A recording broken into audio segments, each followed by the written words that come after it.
Saudara Presiden dan Saudara Wakil Presiden, Sidang Dewan yang terhormat. Pembukaan masa sidang ini menandai dimulainya tahun kedua masa bakti DPR RI periode tahun 2024-2029. Sepanjang masa sidang tahun pertama, kita dihadapkan pada persoalan-persoalan mendasar dan tantangan strategis yang akan menentukan arah dan kualitas pembangunan Indonesia ke depan. Permasalahan dan tantangan yang harus kita selesaikan bukanlah pekerjaan administratif, melainkan pekerjaan rumah yang menyangkut hal-hal paling mendasar dalam kehidupan bernegara, keadilan sosial, kesejahteraan rakyat, pemerataan pembangunan, dan penguatan kedaulatan nasional. Setiap pemerintahan akan membawa pendekatan yang berbeda dengan cara pikir, cara kerja, dan cara memimpin yang berbeda. Perbedaan itu adalah suatu kebutuhan, situasi dan kondisi bangsa dan negara juga berubah, sehingga pendekatan pembangunan harus menjawab realitas zamannya. Satu hal yang tidak boleh berubah adalah tujuan akhirnya, yaitu rakyat harus hidup lebih layak, lebih sejahtera, dan lebih bermanfaat. Apapun gaya kepemimpinannya yang dinilai adalah hasil nyata bagi rakyat.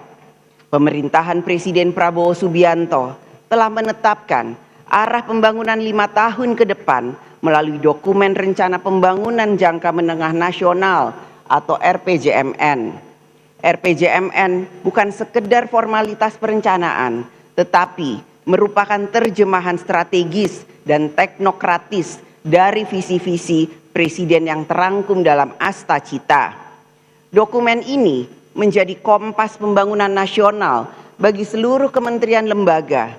Oleh karena itu, tidak ada visi menteri, yang ada hanya visi misi presiden.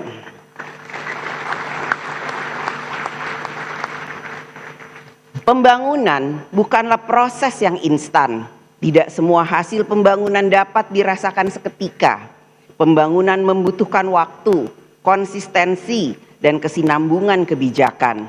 Kebijakan yang hanya berorientasi pada kepentingan sesaat, sebesar apapun tampaknya hari ini baik, akan tetapi dapat berisiko menjadi beban negara di masa depan. Oleh karena itu, DPR RI bersama pemerintah memegang tanggung jawab konstitusional yang besar untuk memastikan bahwa setiap kebijakan negara, baik dalam politik hukum, politik pertahanan, politik pembangunan, maupun politik anggaran dirumuskan secara cermat dengan mempertimbangkan secara menyeluruh manfaat dan risiko baik jangka pendek maupun jangka panjang. Setiap kebijakan harus berorientasi sepenuhnya pada kepentingan rakyat, bukan semata pada kepentingan sektoral atau kepentingan jangka pendek. Masa sidang tahun kedua ini merupakan momentum strategis bagi DPR RI dan pemerintah untuk melakukan penguatan arah kebijakan negara secara menyeluruh. Rakyat menaruh harapan besar bahwa di bawah kepemimpinan Presiden Prabowo Subianto, arah kebijakan nasional akan semakin berpihak pada kehidupan rakyat. Dalam mewujudkan harapan tersebut, DPR RI melalui fungsi legislasi, fungsi anggaran, dan fungsi pengawasan akan menjalankan perannya sebagai mitra konstitusional pemerintah dalam mensukseskan pembangunan nasional.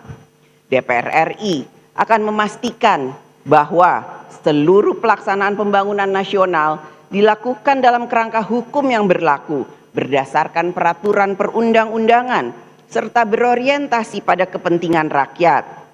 Saudara Presiden dan Saudara Wakil Presiden, Sidang Dewan yang terhormat, dalam melaksanakan fungsi legislasi, DPR RI bersama pemerintah memiliki tanggung jawab bersama dalam membentuk undang-undang untuk memenuhi kebutuhan legislasi nasional. Pada kesempatan ini, izinkan kami menyampaikan kinerja pembentukan undang-undang pada tahun pertama keanggotaan DPR RI periode 2024-2029. Hingga saat ini, DPR RI bersama dengan pemerintah telah menyelesaikan pembahasan 14 rancangan undang-undang, yaitu Komisi 1, 1 undang-undang.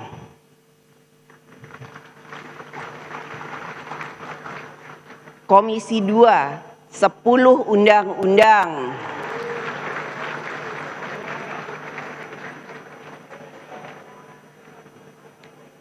Komisi 6, 1 undang-undang. Badan Legislasi, 2 undang-undang. Sedangkan komisi yang lain masih dalam tahapan pembentukan dan pembahasan rancangan undang-undang.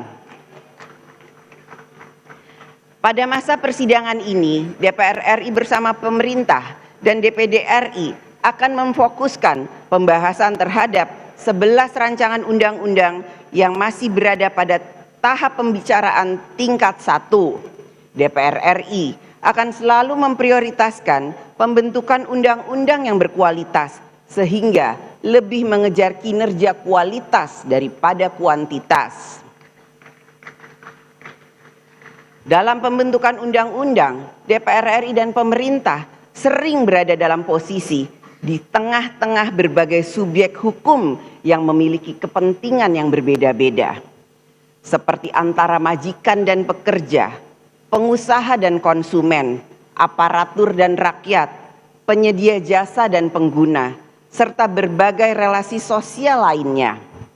Seperti menjadi wasit di tengah pertandingan olahraga, semua pihak merasa benar, dan kalau ada peluit dibunyikan, yang protes juga pasti banyak.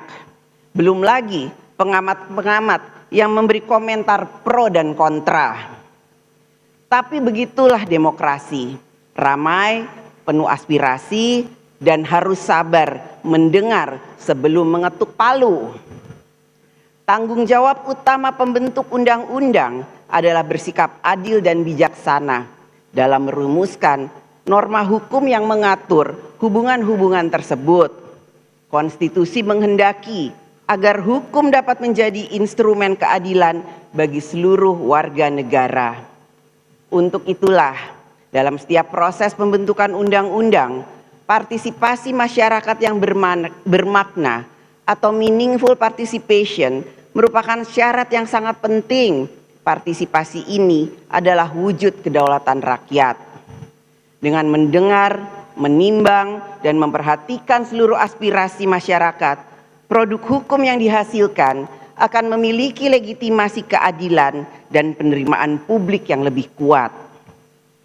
Saudara Presiden dan Saudara Wakil Presiden, sidang Dewan yang terhormat, fungsi pengawasan DPR RI diarahkan untuk meningkatkan kinerja pemerintah dalam menangani urusan rakyat dan dalam menjalankan undang-undang.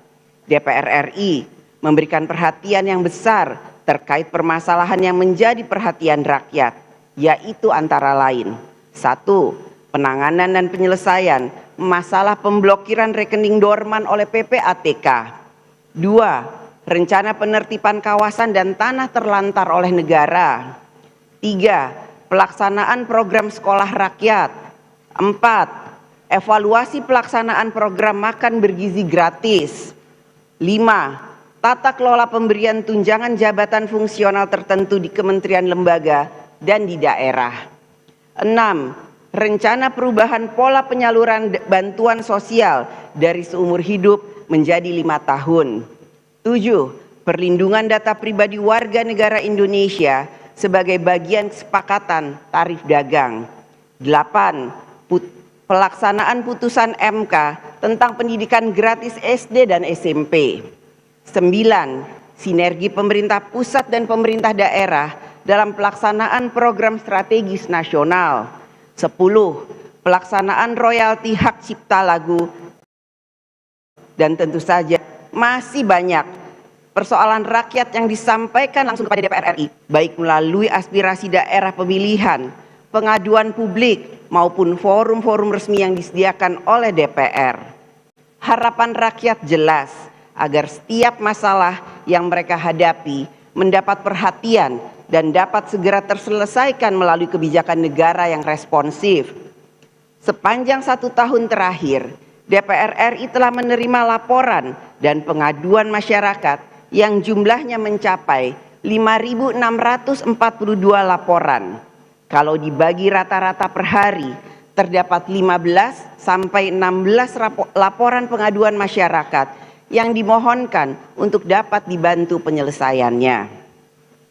Setiap laporan tersebut telah ditindaklanjuti melalui fungsi pengawasan DPR RI dengan rekomendasi-rekomendasi untuk ditindaklanjuti oleh pemerintah secara cepat dan tepat. Tindak lanjut rekomendasi tersebut bukan sekedar kewajiban administratif, melainkan bagian dari komitmen konstitusional dalam hubungan kemitraan kekuasaan yang sejajar antara lembaga legislatif dan eksekutif. Pada kesempatan yang baik ini, kami sampaikan kepada Bapak Presiden bahwa DPR RI melalui alat kelengkapan Dewan, komisi-komisi, dan badan-badan yang ada menjalankan tugas pengawasan secara konstitusional, objektif, kritis, dan bertanggung jawab. Maka, apabila terdapat pembantu Bapak Presiden yang tidak menunjukkan kinerja sebagaimana yang diharapkan dalam menjalankan visi dan kebijakan Presiden, maka dengan segala hormat, izinkanlah kami Bapak Presiden untuk menyampaikan teguran politik secara terbuka, konstruktif, konstitusional, tanpa menimbulkan kegaduhan dan dilandasi saling menghormati dalam rapat-rapat alat kelengkapan Dewan DPR RI. Sehingga visi misi Bapak Presiden dalam Asta Cita dapat terlaksana dengan baik dalam mewujudkan kesejahteraan dan keadilan sosial. Hal itu menjadi bagian dari mekanisme check and balances yang sehat dalam demokrasi, serta pertanggungjawaban jawaban kami DPR RI kepada rakyat. Fungsi pengawasan DPR RI itu bukan semata rutinitas, melainkan bagian dari komitmen konstitusional. Karena kalau tidak diawasi, bisa-bisa lupa arah. Kalau tidak diingatkan, bisa-bisa jalan sendiri. Bahkan kadang sudah diingatkan pun masih butuh ditepuk pundaknya agar selalu mawas diri, selalu berada di koridor jalan kebijakan Presiden dan mensukseskan pelaksanaan visi misi Bapak Presiden dalam membangun bangsa dan negara.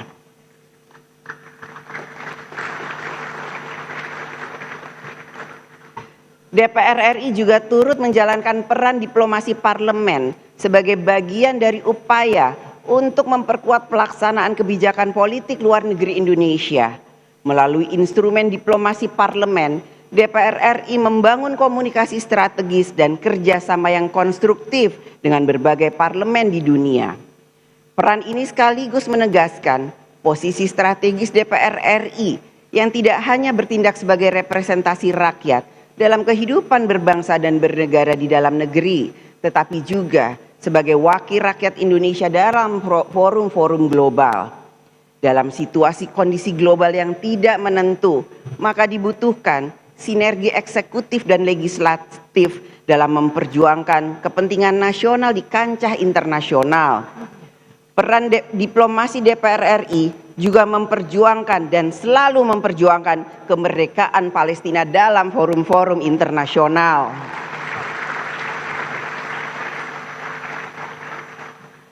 Saudara Presiden dan Saudara Wakil Presiden sidang Dewan yang terhormat, agenda kedua pada sidang hari ini adalah pidato Presiden Republik Indonesia dalam penyampaian keterangan pemerintah atas rancangan undang-undang tentang anggaran pendapatan dan belanja negara APBN tahun anggaran 2026 beserta nota keuangannya. Dampak dari pusaran kondisi dan situasi global yang tidak menentu adalah pada gerak perekonomian global yang melambat, distribusi komoditas strategis juga terganggu, dan rantai pasok industri juga dapat terpengaruh, yang pada akhirnya ikut mempengaruhi kondisi moneter, fiskal, sektor real nasional, dan pendapatan masyarakat di Indonesia. Penyusunan rancangan Undang-Undang APBN tahun anggaran 2026 diharapkan telah mempertimbangkan berbagai faktor global tersebut dalam kebijakan fiskal tahun 2026. APBN sebagai instrumen yang sangat penting dalam menjaga stabilitas ekonomi nasional, menopang daya beli masyarakat, memenuhi kebutuhan dasar rakyat, dan menjalankan pembangunan di segala bidang, selalu memiliki ruang fiskal yang terbatas. Kebutuhan belanja negara yang untuk pembangunan akan selalu lebih besar dibandingkan dengan kemampuan pendapatan negara. Oleh karena itu, dalam keterbatasan ruang fiskal dan ruang defisit yang ketat, maka pemerintah harus dapat menetapkan prioritas belanja serta menjalankan kebijakan belanja yang efektif dan efisien. Selama 1 tahun terakhir, pemerintah telah melakukan sejumlah upaya untuk mengkonsolidasikan program kementerian lembaga, termaksud melakukan efisiensi anggaran kementerian lembaga. Bapak Presiden yang terhormat, mengenai efisiensi belanja tahun 2025, Kementerian lembaga selalu curhat atau selalu menceritakan curahan hatinya ke komisi-komisi yang menjadi mitra kerjanya. Curhat masalah cinta segitiga juga Bapak Presiden, terkait dengan program prioritas, tambahan anggaran, dan juga bagaimana kebijakan efisiensi yang sedang berlanjut atau berlangsung. Namun, cinta segitiga itu tidak harus berakhir dengan patah hati, karena semua pihak dapat saling memahami kepentingan dan menempatkan kepentingan rakyat di atas segalanya.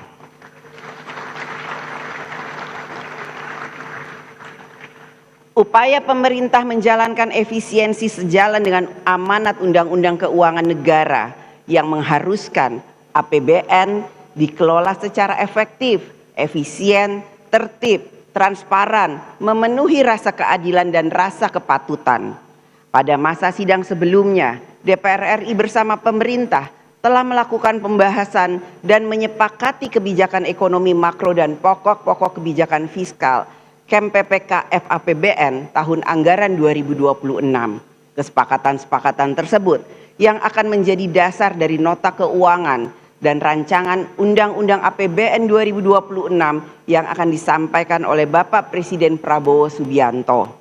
Di balik setiap pos anggaran APBN tersembunyi harapan jutaan rakyat. Apakah anak mereka bisa terus sekolah? Apakah rakyat bisa berobat? Apakah ada lapangan kerja? Bagaimana nasib petani, nelayan, buruh, dan lain sebagainya.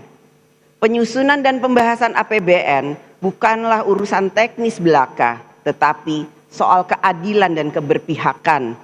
Menjadi harapan seluruh rakyat Indonesia bahwa RAPBN tahun 2026 yang akan disampaikan oleh Bapak Presiden Prabowo Subianto hari ini dapat semakin memudahkan hidup rakyat.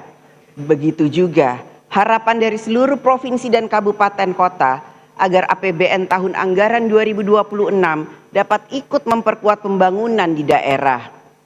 Pidato Bapak Presiden hari ini yang memuat nota keuangan dan rancangan Undang-Undang APBN tahun anggaran 2026 kiranya akan dapat menjadi sumber semangat dan optimisme nasional bahwa di tengah situasi global yang penuh ketidakpastian, Indonesia memiliki arah yang jelas, memiliki harapan yang cerah, semangat gotong royong, dan memiliki tekad untuk selalu maju bersama-sama untuk Indonesia.